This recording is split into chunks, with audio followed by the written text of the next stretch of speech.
Now the next step is we're kind of ignoring this side because I kind of look at it as a false side. This is something that we're going to deal with towards the end. But I'm going to just pretend like it's a 3 by 3 by 4. So these two layers are going to be in conjunction with each other just like these two, and I'm going to put these edges in now that I have the cross. So the red and green is going to be borrowed from up here somewhere. Here's a red and green, but it's in the wrong formation. It's actually got to be opposite. So it's going to be flipped if I use this one. Is there another green and red? Nope. So move on here. Red and orange. I'm sorry, green and orange. This green and orange is in the configuration that we want. Now, the other thing that I should mention is, since we're going to be moving it down here, I need to move it where there's an outer and inner corner. So over here, this is going to be an outer and inner corner, so I'm going to move it in this position, turn this around so that it's able to do that. So I can solve with this one or this one. We'll do it with this one here and move this into here. If I did it like this, then it's going to look like that. It's going to look like one with a white knot on the inside, on the outside rather. So 2R. Now this is U, 2R, UI, 2R. So we got that in place. We also established the cube form, but that wasn't, again, my goal. As a matter of fact, it'll be a little difficult because now I have to find out which one is going to be the one that I have to move into place. And of course, we created parity over here. So I have to do it from here, move this over, and I'm looking for the red and the green. Now this is where it gets a little complicated because whatever I move in here, here's a red and a green, I can move this down here, but it's just going to be the outer corner that's going to do that. So I need to somehow make it to where I bring these inner corners up before I do that solve. So I'm going to move this to the side. I'm going to replace it with something that's going to be like a sacrificial lamb, something that doesn't have white here, not something like this. And my goal is just to move this up so I get an inner one that I can use and rotate it into position with the white over here. So just to demonstrate what I mean, we'll move it up like this.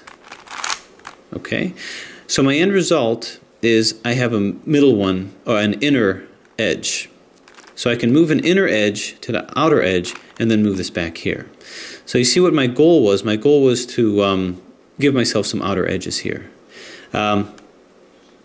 So let's find out blue and red, blue and red. So this is the one that I'm going to use.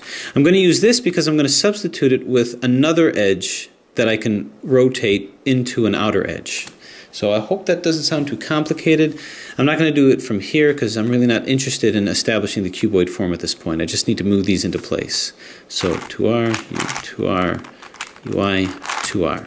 So consider what I did. I moved this up and I put this in here ready to find another outer edge to use, which is right over here.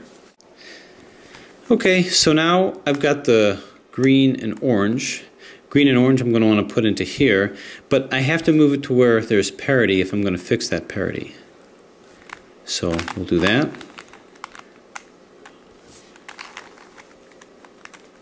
Move this in place, substitute it with one of these guys.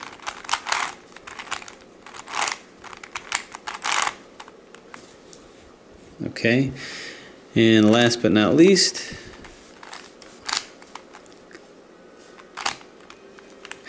all right, what I'm going to have to do is bring this one up because this has a outer corner and this is inner corner that has no home. So I'm just going to bring this up.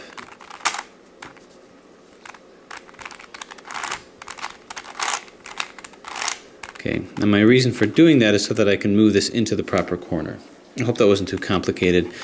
So what this will do is, this is red and blue, so that'll come into here, the blue and red side. Okay, so we've completely solved this, taken away any parities that might exist. Now we're just going to solve the top layer here, and we just so happen to have all sandwich formation. So I'm just going to do some middle flips here.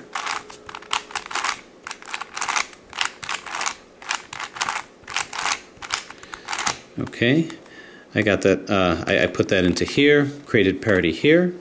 So come across here, flip this with this. So again, the adjacent one, I did that kind of fast last time, but that's 2RU, 2RU, 2R, 2U, 2R, 2U, 2RU, 2RUI, 2R.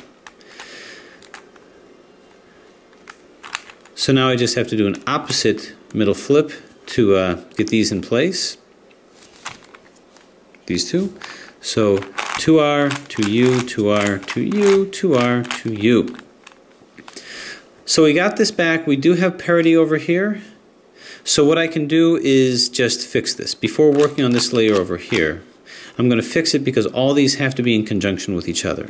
To fix it, as you recall, hold it here. The only complication that's going to come with this is the fact that we have to understand, we have to keep track of what side is what because of how skewed this gets when you rotate it. So put it here, just bear in mind, this is where we're splitting our U's. So we have 2U, 2R, 2F, and then our 2UU is going to be here, split where we did before. So 2UU, and then 2U just above that, 2U, then 2F, 2R, 2U. So we've got the bottom part all solved. Now we just have to deal with the top part, this false side here. Well, to do this, everything is in place and we do it exactly the same way. We're going to do corner switching to get a sandwich formation, which is, if we move, well, it really doesn't matter. We can do any one, we'll end up with that. So I'll just do this side here. So the corner switch is, as you recall, but just using this side, 2R, U, 2R, UI, 2R. Turn the whole thing to here, 2R, U, I, 2R, U, 2R. So that did a couple things. It did give me a little sandwich formation, but it also created parity here and here, and caused a little disruption over here. We also have a phenomenon that I'm going to call double parity. Double parity is not only is this flipped, these guys flipped, but so are these. You're going to find that. So we're going to want to orient this to where we're going to deal with all of these in turn. So I'm going to move this to one of the parity sides, which is here. Move this to the side, do another corner switch. 2R, U, 2R, UI, 2R. Move it to here. Just do the opposite. Okay. Okay. So this solved all this, but we have a double parity. So how are we going to get out of this? Well, what I'm going to do is I'm going to fix these parities by doing a middle switch, and then I'm going to do it in conjunction with this other parity side. So what do I mean by that? What I mean by that in this situation is I'm going to go 2R, 2U, 2R, 2U, 2R. It fixes this parity, but now I have an opposite middle switch that I have to do.